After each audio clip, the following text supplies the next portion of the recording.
The history of Urdu spans several centuries and is intertwined with the cultural, social, and political developments of the Indian subcontinent.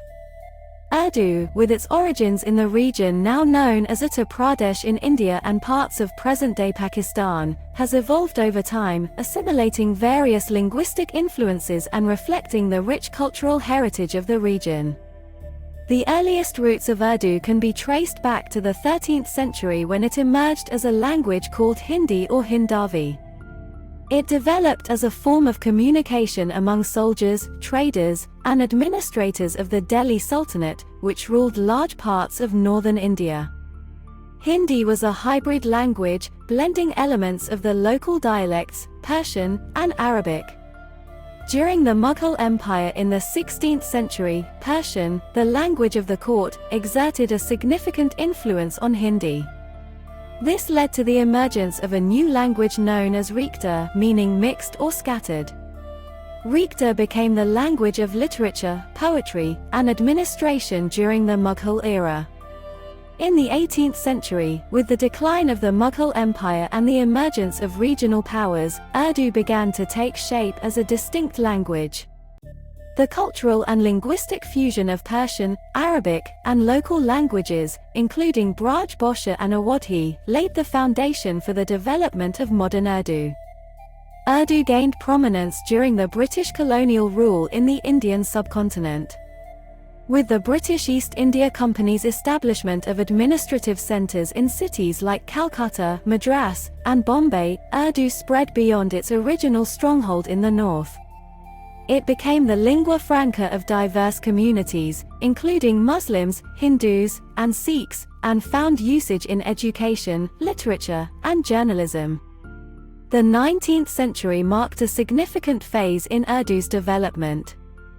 Mirza Ghalib, one of the most celebrated Urdu poets, emerged during this period and left an indelible mark on Urdu literature. His poetry, characterized by its depth, complexity, and lyrical beauty, solidified Urdu's status as a refined language capable of expressing profound emotions and thoughts. Urdu continued to flourish during the early 20th century.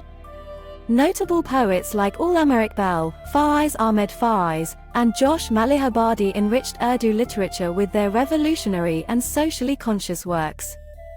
Urdu literature expanded to include various genres such as novels, short stories, plays, and essays.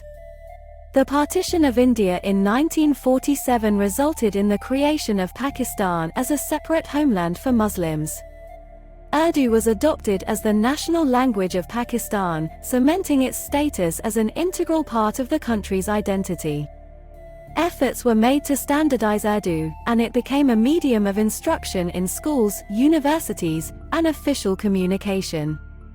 In India, Urdu retained its significance as a symbol of cultural heritage.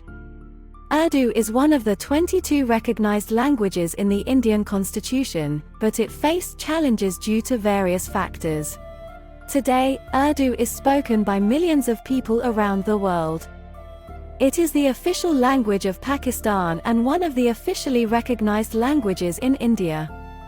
It continues to evolve and adapt to contemporary linguistic trends, embracing influences from English, regional languages, and modern expressions. The history of Urdu reflects the dynamic nature of language and its ability to evolve with changing times. Urdu's journey from its humble beginnings as a hybrid language to its position as a literary and cultural treasure is a testament to the resilience and richness of the linguistic heritage of the Indian subcontinent.